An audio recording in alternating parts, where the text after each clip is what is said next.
ഞാൻ 2 ദിവസം മുമ്പ് പ്രസംഗിക്കുമ്പോ പറഞ്ഞിരുന്നു, അള്ളാഹുവിനാണ് സർവസ്തുതിയും. എല്ലാം തരുന്നവൻ റബ്ബാണ്, എല്ലാം തന്നവൻ റബ്ബാണ്. റബ്ബല്ലാതെ കൊടുക്കുന്നവനില്ല, തടയുന്നവനില്ല. നമ്മൾ എപ്പോഴും നമ്മൾ പ്രഖ്യാപിക്കുന്ന സംഗതിയാണ് അല്ലാഹുമ്മ ലാ മാനിഅ ലിമാ അഅതൈത വലാ മുഅതിയ ലിമാ മനഅത വലാ റാദ്ദ ലിമാ ഖദൈത വലാ മുബദ്ദില ലിമാ ഹകംത. അല്ലാഹ്, നീ കൊടുത്തത് തടയുന്നവനില്ല, നീ തടഞ്ഞത് കൊടുക്കുന്നവനില്ല. നിന്റെ തീരുമാനം മാറ്റിക്കുന്നവനില്ല. ഞാൻ സൂറത്ത് തഗാബിന് പറയുമ്പോ യുസബ്ബിഹു ലില്ലാഹി മാ ഫിസ് സമാവാതി വമാ ഫിൽ അർദ്, ആകാശഭൂമികളുള്ളത് മുഴുവനും അല്ലാഹുവിനെ പ്രകീർത്തിക്കുന്നു. ലഹുൽ മുൽക്ക്, അല്ലാഹുവിന് മാത്രമാണ് അധികാരം. വലഹുൽ ഹംദ്, അവന് തന്നെയാണ് സർവസ്തുതിയും. എല്ലാ പ്രകീർത്തനങ്ങൾക്കും അവകാശി അല്ലാഹുവാണ്. ആര് മുഖേന എന്ത് കിട്ടിയാലും അത് അല്ലാഹുവിങ്കൽ നിന്നാണ്. അല്ലാഹുവല്ലാതെ കൊടുക്കുന്നവനും തടയുന്നവനും ഇല്ല. ഇത് പറഞ്ഞിരുന്നു ഞാൻ. അങ്ങനെ പറഞ്ഞപ്പോ അതിന്റെ ചില വിശദീകരണങ്ങൾ പറയുമ്പോ ഞാൻ ചില അറിവില്ലാത്തവരുടെ ചില വാചകങ്ങൾ അത് അദബുകേടാണെന്ന് പറഞ്ഞു. ഉദാഹരണത്തിന് പരിശുദ്ധ ഖുർആനിൽ അല്ലാഹ് പറഞ്ഞു, വമാ തൗഫീഖി ഇല്ലാ ബില്ലാഹ്, എന്റെ തൗഫീഖ് അല്ലാഹുവിനെ കൊണ്ട് മാത്രമാണ്. ഏത് നല്ല കാര്യത്തിലും എനിക്ക് സർവ്വ കഴിവും തരുന്നവൻ അല്ലാഹുവാണ്. അമ്പിയാക്കൾ അങ്ങനെയാണ് പറഞ്ഞത്, വമാ തൗഫീഖി ഇല്ലാ ബില്ലാഹ്. ചില അറിവ് കുറഞ്ഞ ആളുകൾ, അവർ മോശക്കാരല്ല, വിശ്വാസമില്ലാത്തവരല്ല, എന്നോട് തന്നെ പറഞ്ഞത് എനിക്ക് ഓർമ്മയുണ്ട്. അള്ളാന്റെ റസൂലിന്റെയും തൗഫീഖ് കൊണ്ട്. ഞാൻ പറഞ്ഞു, അങ്ങനെ പറയണ്ട, വെറും അള്ളാന്റെ തൗഫീഖ് കൊണ്ട് എന്ന് പറഞ്ഞാൽ മതി. അള്ളാന്റെ റസൂലിന്റെയും തൗഫീഖ് കൊണ്ട് എന്ന് പറയണ്ട. അങ്ങനെ നബി സല്ലല്ലാഹു അലൈഹി വസല്ലം പറയാറില്ല, സഹാബത്ത് പറയാറില്ല. അവിടെ നമ്മൾ അങ്ങനെ പറയണ്ട. അദബ് എന്ന് പറയുന്നത് വാചകങ്ങൾക്ക് അദബുണ്ട്, സംസാരത്തിന് അദബുണ്ട്. അതിന് അദബ് പാലിച്ചാൽ അതാണ് നല്ലത്. അതേ സമയത്ത് തന്നെ ഞാൻ പറഞ്ഞു, അങ്ങനെ പറഞ്ഞുകൊണ്ട് ഒരാൾ കാഫറാമ് ശരിക്കാന്നൊന്നും പറഞ്ഞുകൊണ്ടരുത്. കാരണം അത് അള്ളാന്റെ റസൂലിന്റെ ബർക്കത്ത് കൊണ്ട് എന്നാണ് അവർ ഉദ്ദേശിച്ചിട്ടുണ്ടാകുക. പക്ഷെ ബർക്കത്തുണ്ട് എന്ന് തന്നെ പറയുന്നത് നല്ലത്, തൗഫീഖ് കൊണ്ട് എന്ന് പറയേണ്ടെന്ന് പറയും. വഅദ് എന്ന് പറയുന്ന എല്ലാവരുടെയും സ്വഭാവവും സംസാരവും വിഷയങ്ങളൊക്കെ നന്നാക്കാനുള്ളതാണ് വഅദ്. അല്ലാതെ വഅദ് എന്ന് പറയുന്ന കുറെ ആളുകൾ തമ്മിലടിപ്പിക്കാനുള്ള സംഗതിയല്ല, എല്ലാവരെയും സംസ്കരിച്ചെടുക്കാനുള്ളതാണ് വഅദ്. ഞാനത് പറഞ്ഞിരുന്നു. അതിനുണ്ട് ഇന്ന് ചോദ്യം. എല്ലാം നൽകുന്നവൻ യഥാർത്ഥത്തിൽ അല്ലാഹു മാത്രമാണ്. ഇസ്ലാമിലെ അടിസ്ഥാന മാത്രമാണെന്ന ഇസ്ലാമിലെ അടിസ്ഥാന വിശ്വാസം വിവരിക്കുന്നതിനിടയിൽ ആ വലിയാണ് എനിക്ക് തന്നത് എന്ന പ്രയോഗം അദബ് അല്ലെന്ന രീതിയിൽ 3-ാം ദിവസം ഉസ്താദ് പ്രസംഗിച്ചിരുന്നു. ഈ വാചകം മാത്രം അടർത്തിയെടുത്ത് ചിലർ ഉസ്താദ് ഇസ്തിഗാസക്കെതിരാണെന്ന രീതിയിൽ പോലും പ്രചരണം നടത്തുന്നു. വിശദീകരണം പ്രതീക്ഷിക്കുന്നു. ഇന്നാ ലില്ലാഹി വ ഇന്നാ ഇലൈഹി റാജിഊൻ. അബുൽ ഹസൻ അൽ അശ്അരി റളിയല്ലാഹു അൻഹുവിന്റെ, അതുപോലെ അബൂബക്കർ ഇബ്നു ഫൂറഖ് റളിയല്ലാഹു അൻഹുവിന്റെ, ഇമാം ശാഫിഈ റളിയല്ലാഹു അൻഹുവിന്റെ, ഇമാം റാസി റളിയല്ലാഹു അൻഹുവിന്റെ, ഇമാം ഇബ്നു അബ്ദുസ്സലാം റളിയല്ലാഹു അൻഹുവിന്റെ, അങ്ങനെയുള്ള വലിയ വലിയ മഹാന്മാർക്കുണ്ടായ ഒരനുഭവം ഈ സാധുവായ ഞാൻ അവരുടെ ചെരുപ്പെടുക്കാൻ കഴിവില്ലാത്തവനാണെങ്കിലും എനിക്കുണ്ടായതിൽ ഞാൻ സന്തോഷം പ്രകടിപ്പിക്കുകയാണ്. എനിക്കതിൽ വലിയ സന്തോഷം തോന്നുകയാണ്.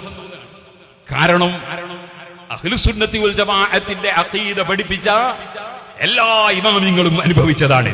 അവർ പറയാത്തത് പറഞ്ഞ് ജനങ്ങളെ കബളിപ്പിക്കാൻ വേണ്ടി ശ്രമിക്കുകയെന്നത് ദജ്ജാലുകൾ, യകൂനു ഫീ ആഖിരി സമാനി ദജ്ജാലൂന കദ്ദാബൂൻ, ധാരാളം കളവ് പറയുന്ന കബളിപ്പിക്കുന്നവരുടെ സ്വഭാവമായിരിക്കുമെന്ന് നബി സല്ലല്ലാഹു അലൈഹി വസല്ലം പറഞ്ഞതാണ്. ആ കൂട്ടത്തിൽ ഈ പാവപ്പെട്ട എനിക്കും അങ്ങനെ ആരോപണം പറയപ്പെട്ടല്ലോ, അതിലേക്ക് വലിയ സന്തോഷമുണ്ട്. ആ കൂട്ടത്തിൽ പെടാൻ കഴിഞ്ഞല്ലോ, അതിൽ സന്തോഷമുണ്ട്. സുബ്ഹാനല്ലാഹ്, ഈ നാദാപുരത്ത് ഇതേ സ്ഥലത്തല്ലേ നമ്മൾ സുന്നത്ത് ജമാഅത്തിന്റെ വിരോധികളായ മൗലവിമാരുമായി പള്ളിയുടെ മുറ്റത്ത് എത്ര ഖണ്ഡനങ്ങൾ നടത്തിയതാണ്. ഇന്നും കിട്ടാനില്ലേ ഇസ്തിഗാസയും ഇമാമിയങ്ങളും എന്ന ഒരൊറ്റ ദിവസത്തെ എന്റെ പ്രസംഗം. 4 മദ്ഹബിന്റെയും കിതാബുകൾ ഇസ്തിഗാസയുടെ വിഷയത്തിൽ പറഞ്ഞത് എന്താണെന്ന് കൃത്യമായി ഞാനെന്ന് പറഞ്ഞിട്ടില്ലേ? വലൗ അന്നഹും ളലമു അൻഫുസഹും ജാഊക ഫസ്തഗ്ഫിറുല്ലാഹ വസ്തഗ്ഫറ ലഹുർ റസൂലു ലവജദുല്ലാഹ തവ്വാബർ റഹീം എന്ന ആയത്ത് 4 മദ്ഹബിന്റെ ഇമാമിങ്ങളിൽ ഒരാളായ ഇമാം മാലിക് റളിയല്ലാഹു അൻഹു അതേ അബൂ ജഅഫറിൽ മൻസൂർ എന്ന് പറയുന്ന ഗവർണറോട്, ഓ അബൂ ജഅഫറിൽ മൻസൂർ, അതേ റസൂലുള്ളാഹി സ്വല്ലല്ലാഹു അലൈഹി വസല്ലം തങ്ങളെ കൊള്ള തന്നെ നിങ്ങൾ തിരിഞ്ഞു നിന്നോ? ഞാൻ അങ്ങോട്ട് തിരിഞ്ഞു നിൽക്കണോ അല്ല ഖിബലക്ക് തിരിഞ്ഞു നിൽക്കണോ? ഖിബലക്ക് തിരിഞ്ഞു നിൽക്കുമ്പോൾ അല്ലാഹുവിന്റെ റസൂൽ ബാക്കിലായി പോവും. അങ്ങനെ തിരിയണോ ചോദിച്ചപ്പോൾ ബലിസ്തഖ്ബിൽഹു വസ്തശ്വീ ബിഹി, നബിതങ്ങളിലേക്ക് മുന്നിട്ടുകൊണ്ട് നബിതങ്ങളോട് ശഫാഅത്ത് തേടിക്കോ എന്ന് ഇമാം മാലിക് റളിയല്ലാഹു അൻഹു പറയുകയും അതിന് ഈ ആയത്ത് തെളിവുദ്ധരിക്കുകയും ചെയ്തതടക്കം ഞാൻ വളരെ വിശദമായി ഈ ഒരു സ്ഥലത്തല്ലല്ലോ 40 കൊല്ലത്തിന്റെ മേലെയായി റബ്ബിന്റെ തൗഫീഖ് കൊണ്ട് ഞാൻ വഅദ് തുടങ്ങിയിട്ട് ഇന്ന് വരെയും ഞാൻ ഒരുപാട് സ്റ്റേജിൽ പറഞ്ഞതല്ലേ. എന്നിട്ട് എന്റെ പേരിൽ ഞാൻ റസൂലുള്ളാഹിനെ വിളിച്ച് തേടുന്നതിനെതിരാണെന്നോ അല്ലെങ്കിൽ ഔലിയാക്കളെയും സാലിഹീകളെയും ബദരീകളെയും വിളിച്ചു തേടിയാൽ അത് ശിർക്കാണെന്ന് പറയുന്ന കൂട്ടത്തിലാണെന്നോ അല്ലെങ്കിൽ അത് ഹറാമാണെന്നോ കറാഹത്താണെന്നോ പറയുന്ന കൂട്ടത്തിലാണെന്നോ എന്നെ സംബന്ധിച്ച് തെറ്റിദ്ധരിപ്പിക്കുന്ന വല്ലവനുമുണ്ടെങ്കിൽ അവനോടൊന്നേ പറയാനുള്ളൂ, ഞങ്ങൾക്ക് അല്ലാഹുവിൽ വിശ്വാസമുണ്ട്, പാരത്രിക ലോകത്തിൽ വിശ്വാസമുണ്ട്. ആരോപണം പറയുന്നവർക്കതില്ലെങ്കിൽ അവർക്കവരെ വഴിക്ക് പോകാം.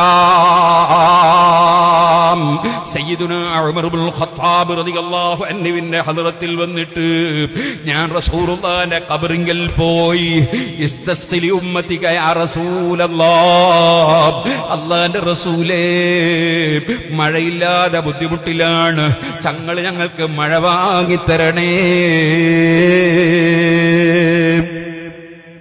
എന്ന് ആവശ്യപ്പെട്ടപ്പോൾ ആ വ്യക്തി ശേഷം നബി സല്ലല്ലാഹു അലൈഹി വസല്ലം നിങ്ങളെ സ്വപ്നത്തിൽ കാണുകയും ഉമർ ഇബ്നുൽ ഖത്താബ് റളിയല്ലാഹു അൻഹുവിന്റെ അടുക്കൽ പോയിട്ട് അടുത്തു തന്നെ മഴ പെയ്യുമെന്ന സന്തോഷ വാർത്ത അറിയിക്കാൻ നബിതങ്ങൾ ആവശ്യപ്പെടുകയും ഞാൻ ചുരുക്കി പറയാണ്, അതനുസരിച്ച് ഉമർ ഇബ്നുൽ ഖത്താബ് റളിയല്ലാഹു സമീപത്ത് വന്നിട്ട് ഞാൻ റസൂലുള്ളാഹിന്റെ ഖബറിങ്കൽ പോയി വെള്ളത്തിന് വേണ്ടി മഴ കിട്ടാൻ വേണ്ടി നബിതങ്ങളോട് ആവശ്യപ്പെട്ടു എന്ന് പറഞ്ഞപ്പോ, അതായത് അള്ളാഹുവിനോട് ദുആ ചെയ്ത് മഴ വാങ്ങിത്തരണം എന്ന് ആവശ്യപ്പെട്ടു എന്ന വിവരം പറഞ്ഞപ്പോ അതൊരു ശിർക്കാണെങ്കിൽ ഉമർ ഇബ്നുൽ ഖത്താബ് ഷഹാദത്ത് കലിമ എല്ലാം പറയൂലേ? അല്ല ഹറാമാണെങ്കിൽ തൗബ ചെയ്യണോന്ന് പറയൂലേ? അല്ല കറാഹത്താണെങ്കിൽ ഇനിമേൽ അങ്ങനെ ചെയ്യരുത് എന്ന് പറയൂലേ? ഇതൊന്നും പറയാതെ അതിലൊരു അദബ് കേടും കാണാതെ നബി സല്ലല്ലാഹു അലൈഹി വസല്ലം തങ്ങളെ ഹദ്റത്തിൽ ചെന്ന് തേടിയതിനെ അംഗീകരിച്ചത് ഇമാം ബുഖാരിയുടെ ഗുരുവര്യന്മാർ രേഖപ്പെടുത്തി. ഇബ്നു അബീ ശൈബ തങ്ങൾ തന്നെ രേഖപ്പെടുത്തിയില്ലേ? അത് സഹീഹായ പരമ്പര കൊണ്ടുള്ള റിപ്പോർട്ടാണെന്ന് ഇബ്നു ഹജർ അസ്ഖലാനിയും ഇബ്നു കസീർ അടക്കമുള്ള പണ്ഡിതന്മാര് പറഞ്ഞില്ലേ? ഇതൊക്കെ സ്റ്റേജ് മുഴുവനും പഠിപ്പിച്ച ഒരു ചെറിയ മാതൃകയുള്ള ഒരു വ്യക്തിയല്ലേ ഞാൻ. എന്നിട്ട് എന്നെ സംബന്ധിച്ച് ഇത്രയും വലിയ ആരോപണം പറയണമെങ്കിൽ അവന്റെ ഈമാൻ പൂർണ്ണമായി മാറി നിൽക്കണ്ടേ? ഞാൻ അതിലേക്ക് ഇപ്പൊ കടന്ന് സംസാരിക്കുന്നില്ല, തെളിവുകളിലേക്കും കടക്കുന്നില്ല.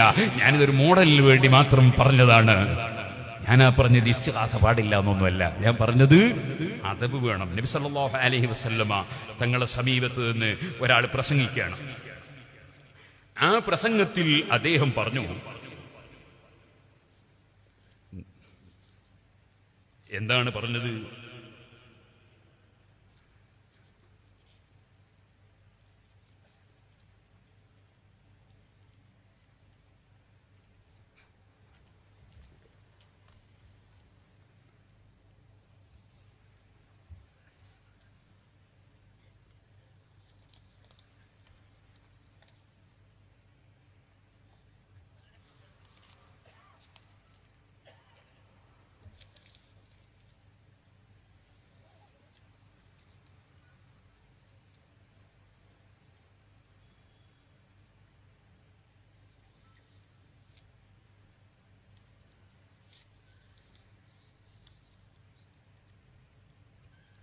ومن يعص الله ورسوله فقد غوى. ഇതിന്റെ നേരർത്ഥം എന്താണ്? അള്ളാഹുവിനും റസൂലിനും എതിരായി വല്ലവനും ചെയ്താൽ ഫഖദ് ഗവാ, അവൻ പിഴച്ചുപോയി. നബി സല്ലല്ലാഹു അലൈഹി വസല്ലമ തങ്ങൾ ആ സമയത്ത് പറഞ്ഞു, ബീസൽ ഖതീബു അൻത, നിന്റെ പ്രസംഗം ശരിയില്ല. ബീസൽ ഖതീബു അൻത, നിന്റെ പ്രസംഗം ശരിയില്ല. എന്താ അയാൾ പറഞ്ഞാൽ കുഴപ്പമെന്താണ്? അള്ളാഹു റസൂലിനെതിരായി ചെയ്ത മോശം തന്നെയല്ലേ? പക്ഷേ നബി സല്ലല്ലാഹു അലൈഹി വസല്ലം തങ്ങൾ അവിടെ എന്താണ് അങ്ങനെ പറയാൻ കാരണം? അതിന് പണ്ഡിതന്മാർ ഒരുപാട് വിഷയങ്ങൾ വിശദീകരിച്ചു. അങ്ങനെയാ പറയേണ്ടത് എന്ന് അള്ളാന്റെ റസൂൽ.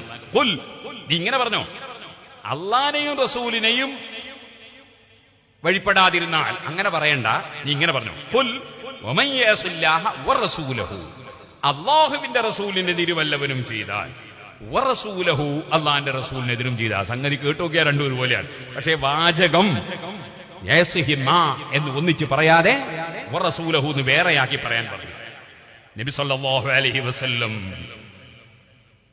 അതെന്തിനാ? അദബാണ്. അത് വാചകത്തിന്റെ അദബാണ്.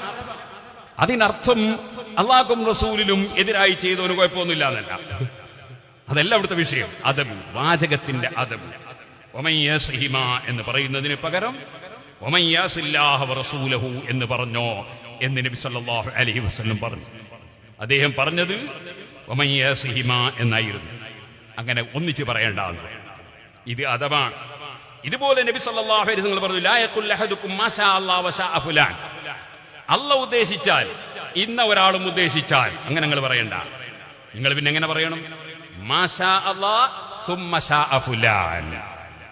മാശാ അല്ലാഹ് വശാഅ എന്ന് പറയണ്ട, സുമ്മ കൂട്ടി പിന്നെ എന്ന് കൂട്ടി പറയണ്ട, അള്ളാഹിനോട് കൂട്ടി പറയണ്ട. സുബ്ഹാനല്ലാഹ്. ഇങ്ങനെ വാചകങ്ങളിൽ ചില അദബുകളുണ്ട്. ഇതിനെ സംബന്ധിച്ച് വലിയ വിശദീകരണമുണ്ട് പണ്ഡിതന്മാർക്ക്. നബി സല്ലല്ലാഹു അലൈഹി വസല്ലം തങ്ങൾ തന്നെ സുബ്ഹാനല്ലാഹ് രണ്ട് കൂട്ടിപ്പറഞ്ഞ ചില ഹദീസ് ഉണ്ട്. നമ്മൾ പലപ്പോഴും വിശദീകരിച്ചതാണ്. അടുത്ത് ഞാൻ മുതഅല്ലിമീങ്ങൾക്ക് ഓതി കൊടുത്തതാണ്. അയ്യകൂനല്ലാഹു വറസൂലുഹു അഹബ്ബ ഇലൈഹി മിമ്മാ സിവാഹുമാ. അവിടെ രണ്ട് കൂട്ടിയിട്ടല്ലേ നബി സല്ലല്ലാഹു അലൈഹി വസല്ലം പറഞ്ഞത്? അതേ സമയത്ത് ഇവിടെ കൂട്ടി പറയുന്നതിനല്ലേ റസൂലുള്ളാഹി എതിർത്തത്? അപ്പൊ നബി സല്ലല്ലാഹു അലൈഹി വസല്ലം പറഞ്ഞതിന് കുറ്റം കണ്ടുപിടിക്കല. ഈ പറഞ്ഞതിന്റെ ഉദ്ദേശം വേറെയാണ്, അതിന്റെ ഉദ്ദേശം വേറെയാണ്. അതിനെ സംബന്ധിച്ച് പല പണ്ഡിതന്മാരും പല വ്യാഖ്യാനങ്ങളും വിശദീകരിച്ചു. അതിലൊന്നാണ് നബി തങ്ങൾക്ക് അങ്ങനെ പറയാം, നമുക്കങ്ങനെ പറഞ്ഞുകൂടാ. ഒരു വിശദീകരണം. വേറൊരു വിശദീകരണം എന്താണെന്നറിയോ? സദസ്സിലുള്ള ആരെങ്കിലും മയ്യസീമാന്ന് പറയുമ്പോ അള്ളാഹിനെ അനുസരിക്കാതിരിക്കൽ, റസൂലുള്ളാഹിനെ അനുസരിക്കാതിരിക്കൽ രണ്ടും പറ്റാത്തത് തന്നെയാണ്. പക്ഷേ രണ്ടാളും തുല്യമാണെന്നൊരു തോന്നൽ സദസ്സിലുള്ള വല്ലവർക്കും തോന്നിപ്പോകുമെന്ന് കണ്ടതിനാൽ നബി തങ്ങൾ അങ്ങനെ പറഞ്ഞ നിന്റെ പ്രസംഗം ശരിയായില്ല എന്ന് പറഞ്ഞു. അങ്ങനെ വിശദീകരിച്ചവരുണ്ട്. അങ്ങനെ ഇമാമിങ്ങൾക്ക് ആ ഹദീസിനെ സംബന്ധിച്ച് ഒരുപാട് വിശദീകരണങ്ങളുണ്ട്. ഞാനിത് പറഞ്ഞത് ഒരു വിവരമില്ലാതെ. ഇപ്പൊ ഈ എന്താണ് വാട്സപ്പ് യുഗമാണ്. എല്ലാ ജാഹിലും ഫത്വ കൊടുക്കുന്ന മുഫ്തിമാരാണ്. എല്ലാ ജാഹിലും ഒരു വിവരമില്ലാത്തവനും ഫത്വ കൊടുക്കുന്ന മുഫ്തിമാരാണ്. അവരുടെ വകയിൽ എന്തും പറയാണ്. അങ്ങനെ പറഞ്ഞ് പെട്ടുപോകണ്ട. സുബ്ഹാനല്ലാഹ്. ഏത് വിഷയമാണെങ്കിലും അള്ളാഹുവിന്റെ ഔലിയാക്കൾ മുഖേന കിട്ടുന്നു. ചിലർ ചോദിക്കുക, എന്നാ പിന്നെ ഔലിയാക്കൾ മുഖേന തരണേ, ബദരീകൾ മുഖേന തരണേ, ഇങ്ങനെയാണോ പറയണ്ടത്? അങ്ങനെ പറഞ്ഞൂടാ. അങ്ങനെ പറഞ്ഞൂടെ? നിങ്ങളാരും മാല ചൊല്ലാറില്ലേ? ബദർമാല. ബദരീങ്ങൾ കാവലിലേക അല്ലാ, ബദരീങ്ങൾ കാവലിലേക അല്ലാ. അള്ളാഹിനോട് ചോദിക്കുന്നത് ബദരീങ്ങളുടെ കാവല് തരണോ? എന്നാ പിന്നെ പഠിച്ചവനോട് നേരത്തെ പറഞ്ഞാ പോരെ? അല്ലാഹുമ്മ അയ്യിദ്ഹു ബിറൂഹിൽ ഖുദുസ്. അള്ളാഹിന്റെ റസൂൽ ദ്വാരുന്നില്ലേ, ജിബ്രീൽ മുഖേന ശക്തിപ്പെടുത്തണേ അല്ലാ. കാരണം ശക്തിപ്പെടുത്തുന്നത് അല്ലാഹുവാണ്. ജിബ്രീൽ അലൈഹിസ്സലാം നിമിത്തമാണ്, കാരണമാണ്. ജിബ്രീൽ മുഖേനയാണ്. ഇതുപോലെ ബദരീങ്ങൾ മുഖേന, ഔലിയാക്കൾ മുഖേന, മലക്കുകൾ മുഖേന, മരുന്നുകൾ മുഖേന, ഡോക്ടർമാര് മുഖേന, അങ്ങനെ പലത് മുഖേനയും അല്ലാഹു പലതും കൊടുക്കുന്നു. എല്ലാം കൊടുക്കുന്നവൻ അല്ലാഹുവാണ്. അതുകൊണ്ട് നമ്മൾ ആരും അൽഹംദുലില്ലാഹ്, ഡോക്ടർക്ക് ഹംദ് മുഴുവനൊന്നും പറയാറില്ല. അതുപോലെ അൽഹംദുലില്ലാഹ് അൽഹംദുലില്ലാ പടച്ചവന് സർവസ്തുതിയുമെന്നല്ലാതെ ഏതെങ്കിലും ഒരു വലിയന് അൽഹംദുലിൽ വലിയെന്ന് പറയാറില്ല. കാരണം എല്ലാം തരുന്നവൻ അള്ളയാണ്. ഞാൻ ഇന്നലെ പറഞ്ഞില്ലേ, ബിസ്മില്ലാഹിർ റഹ്മാനിർ റഹീം, അള്ളാന്റെ പേര് കൊണ്ട് തുടങ്ങുന്നു, കാരണം തരുന്നത് അള്ളയാണ്. കുടിച്ചാൽ അൽഹംദുലില്ലാ സർവസ്തുതിയും അള്ളാഹുവിനാണ്. അള്ളാഹുവിന്റെ ഔലിയാക്കൾ അരിഫീങ്ങളെ വഴി അറിയണം. അത് നമുക്കറിയില്ലേ? മഹാനായ ഉമർ ഖാദി റളിയല്ലാഹു അൻഹു ചൊല്ലിയില്ലേ, ലാദുൽ ബസീറത്തി നാദിറൻ നഹ്വൽ അസർ ബല്ലിൽ മുഅസ്സിരി ബിദ്ദുഹൂലി അനിൽ അസർ. നഫായിസ് ദുറിൽ ചൊല്ലിയില്ലേ, മഹാന്മാരെ നോട്ടം പൂർണ്ണമായി അള്ളാഹുവിലേക്കാണ്. ചിലപ്പോൾ അവർ സൃഷ്ടികളെ തീരെ കാണുന്നില്ല. അതുകൊണ്ട് ചിലപ്പോൾ അവർ പറയും ലാ മൗജൂദ ഇല്ലല്ലാഹ്, ലാ മൗജൂദ ഇല്ലല്ലാഹ്. അല്ലാഹു അല്ലാതെ ഉള്ളവനില്ല, വേറെയുള്ള ഒന്നും ഉള്ളതിൽ പറയാനില്ല, വേറെ ഉള്ളതൊന്നും ഉള്ളതിൽ പറയാനില്ല. യഥാർത്ഥത്തിലുള്ളവൻ അല്ലാഹുവാണ്. അവനുള്ളതിന് തുടക്കമില്ല, അവനുള്ളതിന് അവസാനമില്ല. വല്ലവ്വലു വല്ലാഹിർ, അവനെന്നും ഉള്ളവൻ തന്നെയാണ്. അതേ സമയത്ത് അല്ലാഹുവിന്റെ സൃഷ്ടികൾ അങ്ങനെയല്ല. ജിബ്രീൽ അലൈഹിസ്സലാം മുമ്പില്ലായിരുന്നു.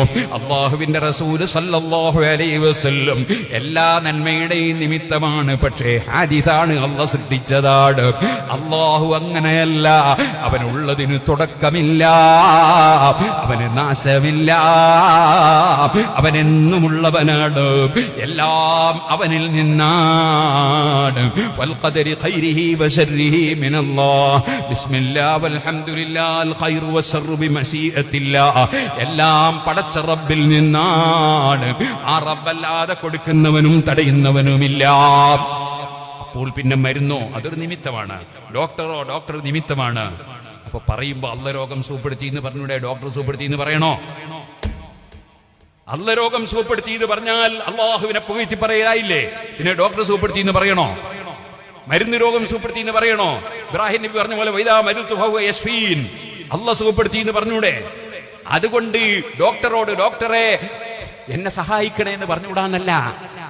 ഇതുപോലെ നബി സല്ലല്ലാഹു അലൈഹി വസല്ലം തങ്ങളോട് എന്നെ സഹായിക്കണേ എന്ന് പറഞ്ഞുകൂടാന്നല്ല, അല്ലെ ശഫാഅത്ത് തരണേ എന്ന് പറഞ്ഞുകൂടാന്നല്ല. ഇത് തമ്മിലുള്ള വ്യത്യാസമൊന്നും വിവരമില്ലാത്തവന് മനസ്സിലാവൂല. അതുകൊണ്ട് വിവരമുള്ളവര് ദീന് പറഞ്ഞോട്ടെ, ദീൻ അറിഞ്ഞുകൂടാത്തവര് പറയാതിരിക്കുക. ഔലിയാക്കൾ സഹായിച്ചു എന്നൊരുത്തം പറഞ്ഞാൽ കുറ്റമൊന്നുമില്ല. പക്ഷേ ആ കേൾക്കുന്ന സ്ഥലത്ത് തെറ്റിദ്ധരിക്കുന്ന ആളുകൾ ഉണ്ടെങ്കിൽ അവിടെ തെറ്റിദ്ധാരണ ഇല്ലാത്ത രൂപത്തിലാണ് പറയേണ്ടത്. അതും കൂടി ഞാൻ അന്ന് വിശദീകരിച്ചിട്ടുണ്ട്. പക്ഷേ ഈ ക്ലിപ്പ് മുറിക്കുന്നവര് അപ്പുറം ഇപ്പുറം മുറിച്ചിട്ടല്ലേ കേൾപ്പിക്കുള്ളൂ, അപ്പുറം ഇപ്പുറം മുറിച്ചിട്ടല്ലേ കേൾപ്പിക്കുള്ളൂ. തെറ്റിദ്ധാരണക്ക് വകയില്ലാത്ത, വിശദീകരണം ആവശ്യമില്ലാത്ത വിധത്തിൽ പറയുന്നതാണ് നല്ലത് എന്ന് ഞാൻ അപ്പോൾ തന്നെ പറഞ്ഞിട്ടുണ്ട്. അതുകൊണ്ട് ഒരാൾ വലിയ സഹായിച്ചു എന്ന് പറഞ്ഞാൽ ഡോക്ടർ സഹായിച്ചു എന്ന് തന്നെ തെറ്റാ? അല്ലെങ്കിൽ ആ മുതലാളി സഹായിച്ചു എന്ന് തെറ്റാ? അത് തെറ്റൊന്നുമല്ല. പക്ഷേ 5000 മലക്കുകൾ സഹായിച്ചു ബദറിൽ. അത് അല്ലാഹു തആല പറഞ്ഞുകൊണ്ട് തന്നെ റബ്ബ് പറഞ്ഞു, സഹായം അല്ലാഹുവിൽ നിന്ന് മാത്രമാണ്. 5000 മലക്കുകൾ സഹായിച്ചു എന്ന് അള്ളാഹ് തന്നെ പറഞ്ഞിട്ടുണ്ട്. അതേ അള്ളാഹ് പറയാണ് സഹായം അല്ലാഹുവിൽ നിന്ന് മാത്രമാണ്. കാരണം ആ മലക്കിന്റെ സഹായം അള്ളാഹിന്റെ സഹായമാണ്, മലക്കിന്റെ വകയല്ല. അപ്പൊ ഏത് നബിയിൽ നിന്നോ ഏത് മഹാനിൽ നിന്നോ എന്ത് സഹായം കിട്ടിയാലും അല്ലാഹുവിൽ. ഇതാണ് സുന്നത്ത് ജമാഅത്തിന്റെ വിശ്വാസം. ആ വിശ്വാസത്തിൽ നിന്ന് സുന്നികളെ തെറ്റിപ്പിക്കാൻ വേണ്ടി ശ്രമിക്കുന്ന വ്യാജ തരീഖത്തുകാരുണ്ട്, സുന്നത്ത് ജമാഅത്ത് പഠിക്കാത്തവരുണ്ട്. അതിൽ മുസ്ലിമീങ്ങൾ പെട്ടുപോകരുത്. അല്ലാതെ നമ്മൾ ഒരു വ്യക്തിയും ഒരു പണ്ഡിതനും നബി സല്ലല്ലാഹു അലൈഹി വസല്ലമയോട് ചോദിച്ചുകൂടാറില്ല. പിന്നെ ചേർത്ത് പറയൽ അത് പലതും ഉണ്ട്, പല സൈസും ഉണ്ട്. നബിതങ്ങൾ തന്നെ പഠിപ്പിച്ച ഒരു ഹദീസിൽ നമുക്ക് കാണാം. നബിതങ്ങളെ ദുആ, വഹ്ദിനി അഹ്സനിൽ അഖ്ലാഖ്, ഏറ്റവും നല്ല സ്വഭാവത്തിലേക്ക് എന്നെ വഴിതിരിക്കണേ അല്ലാഹ്. ലാ യഹ്ദി ലി അഹ്സനിഹാ ഇല്ലാ അൻത, നല്ല സ്വഭാവത്തിലേക്ക് നീയല്ലാതെ വഴിതിരിക്കൂല. വസ്രിഫ് അന്നി സയ്യിഹാ, ഏത് മോശങ്ങളും മനസ്സിന് വിഷമം ഉണ്ടാക്കുന്നു നീ തട്ടിത്തിരിക്കണേ. ലാ യസ്രിഫ് അന്നി സയ്യിഹാ ഇല്ലാ അൻത, നീയല്ലാതെ മോശങ്ങളെ തട്ടിത്തിരിക്കൂല. ലബ്ബൈക വസഅദൈക, നിനക്ക് എല്ലാവിധത്തിലും ഞാൻ വഴിപ്പെടുകയും ഉത്തരം ചെയ്യുകയും ചെയ്യുന്നു. വൽ ഖൈറു കുല്ലുഹു ഫീ യദൈക, എല്ലാ ഖൈറും നിന്നിൽ നിന്നാണ്. വസ്സറു ലൈസ ഇലൈക, വസ്സറു ലൈസ ഇലൈക, ഷർറ് നിന്നിലേക്ക് ചേർത്ത് പറയൂല. അള്ളാഹുവിലേക്ക് ചേർത്ത് ഷെറ് പറയൂല. അള്ള എന്നെ കുടുക്കിക്കളഞ്ഞു അങ്ങനെ പറയരുത്. അള്ള എന്നെ രക്ഷപ്പെടുത്തി എന്നെ പറയാം. അതേ സമയത്ത് അത്തരം സംഗതികൾ ചേർത്ത് പറയാൻ നല്ലത് ശൈത്താനിലേക്ക് ചേർക്കാം. നിങ്ങൾ കണ്ടില്ലേ ഖുർആനിൽ ഉമാൻസാനിഹു ഇല്ല ശൈത്താൻ. ശൈത്താൻ തന്നെയാണ് എന്നെ മർപ്പിച്ച്. ശൈത്താൻ അല്ലാതെ വേറെ ആരും അല്ല എന്നാ പറഞ്ഞത്. ശൈത്താൻ തന്നെയാണ് മർപ്പിച്ചത്. വെടക്കലിനെ ശൈത്താനെ കൊള്ള ചേർക്കാം. ശൈത്താനെ പോലത്തെ കൊള്ളയും ചേർക്കാം. വേണമെങ്കിൽ ശൈത്താന്റെ പണിയെടുക്കുന്നവരുണ്ടാവുമല്ലോ, അവരെ കൊള്ളയും വേണേ ചേർക്കാം. അതേസമയത്ത് ഖൈർ അള്ളാഹുവിലേക്ക് ചേർത്തേ പറയാവൂ. അങ്ങനെ പറയുന്നതാണ് അദബ്. അപ്പൊ വാക്കിന് ചില അദബുകൾ ഉണ്ട്. അത് ഷർറ് അള്ളാഹുവിലേക്ക് ചേർക്കൽ ഇല്ല. അതിന്റെ അർത്ഥം ഷർറ് അള്ളാഹുവിൽ നിന്നല്ലാന്നല്ല. അത് നമ്മൾ നേരത്തെ പറഞ്ഞതാണ്. വൽ ഖൈറു വശ്ശർറു മുഴുവനും വൽ ഖദരി ഖൈരിഹി വശർരിഹി മിനല്ലാഹ്. ഇത് വിശദീകരിച്ചുകൊണ്ട് ഇമാം നവവി റഹ്മത്തുള്ളാഹി അലൈഹി നിങ്ങൾ പറയുന്നത് കാണാം. അന്ന കുല്ലൽ മുഹ്ദസാതി ഫിഅലുല്ലാഹ്. നടക്കുന്ന സംഭവങ്ങളൊക്കെ അള്ളാഹിന്റെ പ്രവൃത്തിയാൽ, വഖൽഖുഹു അവന്റെ സൃഷ്ടിയാൽ, സവാഉൻ ഖൈറുഹാ വശർറുഹാ ഖൈറും ശർറും ഒക്കെ അല്ലാഹുവിൽ നിന്നാണ്. വഹീനൈദിൻ യജിബു തൗവീലുഹു. അപ്പോൾ വശർറു ലൈസ ഇലൈക എന്ന് പറഞ്ഞതിനെ വ്യാഖ്യാനിക്കൽ ആവശ്യമാണ്. അതെങ്ങനെയാണ് വ്യാഖ്യാനം? അതിൽ പല വ്യാഖ്യാനമുണ്ട്. അതിലൊന്ന് അതേ ലാ യതഖറബു ബിഹി ഇലൈക, ശർറ് കൊണ്ട് നിന്നിലേക്ക് അടുക്കാൻ കഴിയില്ല. മറ്റൊന്ന് ഇമാമിങ്ങൾ പറഞ്ഞു ലാ യുദാഫു ഇലൈക അലം ഫിറാദിഹി, അതേ അള്ളാഹുവിലേക്ക് മോശമായതിനെ ചേർത്ത് പറയൂല. ഉദാഹരണത്തിന് യാ ഖാലിഖൽ ഖിർദാൻ അള്ളാഹിനെ വിളിക്കാൻ പാടില്ല. പരങ്ങനെ പഠിച്ച പടച്ചോനെ എന്ന് വിളിക്കാൻ പാടില്ല. പന്നിയെ പഠിച്ച പടച്ചോനെ എന്ന് അള്ളാഹിനെ വിളിക്കാൻ പാടില്ല. പഠിച്ചത് തന്നെയാണ്, അത് പഠിപ്പിക്കാൻ വേണ്ടി പറയാം. പക്ഷേ പരങ്ങനെ പഠിച്ച പടച്ചോനെ എന്ന് വിളിക്കാൻ പാടില്ല. അത് കടുത്ത തെറ്റാണ്. അത് അദബുകേടാണ്. അങ്ങനെ വിളിക്കാൻ പാടില്ല. യാ റബ്ബ ശർ, ശർറിന്റെ റബ്ബേ എന്ന് വിളിക്കാൻ പാടില്ല. അതേസമയത്ത് യാ റബ്ബൽ ഖൈർ, യാ റബ്ബസ് സമാവാതി വൽ അർദ് അങ്ങനെ വിളിക്കാം. ഇങ്ങനെ തുടങ്ങിയിട്ട് എല്ലാറ്റിനെയും പഠിച്ചത് റബ്ബാണെങ്കിലും, എല്ലാറ്റിനും പഠിച്ചത് എല്ലാറ്റിനെയും സൃഷ്ടിച്ച റബ്ബ് അള്ളാഹു ആണെങ്കിലും ഷർറിനെ കൂട്ടത്തിൽ അള്ളാഹുലേക്ക് ചേർത്ത് പറയാൻ പാടില്ല. ഇങ്ങനെ തുടങ്ങിയിട്ട് വസ്സറു ലാ യസ്അദു ഇലൈക, നാശം അള്ളാഹുവിലേക്ക് ഉയർത്തപ്പെടൂല, സ്വീകരിക്കൂല. ഇന്നമാ യസ്അദുൽ കലിമു ത്വയ്യിബു വൽ അമലു സാലിഹ്. അതുപോലെ വസ്സറു ലൈസ ശർറൻ ബിന്നിസ്ബതി ഇലൈക, അള്ളാഹുവിലേക്ക് ചേർത്തുകൊണ്ട് ഷർറ് ഷർറല്ല. നമുക്ക് ഷർറായത് അള്ളാഹ്ക്ക് ഷർറാവില്ലല്ലോ. അപ്പൊ അള്ളാഹുവിലേക്ക് ഷർറില്ല. ഇങ്ങനെ തുടങ്ങിയിട്ട് അള്ളാഹുവിലേക്ക് ചേർത്ത് പറയുന്നതും ചേർത്ത് പറയാത്തതുകൊണ്ട് സംശയമുണ്ടാക്കുന്ന വിധത്തിലുള്ള, തെറ്റിദ്ധാരണ ഉണ്ടാക്കുന്ന വിധത്തിലുള്ള സംസാരങ്ങൾ അതൊഴിവാക്കുന്നതാണ് അദബ് എന്നാണ് ഞാൻ പറഞ്ഞതിന്റെ അർത്ഥം. അത് ആരെങ്കിലും ദുർവ്യാഖ്യാനം ചെയ്യാൻ ഉദ്ദേശിക്കുന്നുണ്ടെങ്കിൽ അവർക്ക് അള്ളാഹു സദുദ്ദേശത്തോടുകൂടെ ജീവിക്കാനുള്ള തൗഫീഖ് നൽകട്ടെ, അള്ളാഹു അവരെ നന്നാക്കട്ടെ എന്ന് നമുക്ക് ദുആ ചെയ്യാം. അതിന്റെ മറുപടി അത്ര മാത്രമേ ഇപ്പോൾ പറയുന്നുള്ളൂ. ഇനി അത് വിശദീകരിക്കുകയാണെങ്കിൽ എത്രയോ മാസങ്ങൾ വിശദീകരിക്കണം. അതിലേക്ക് ഇപ്പൊ കിടന്ന ഇന്നത്തെ വേദന തീരൂല.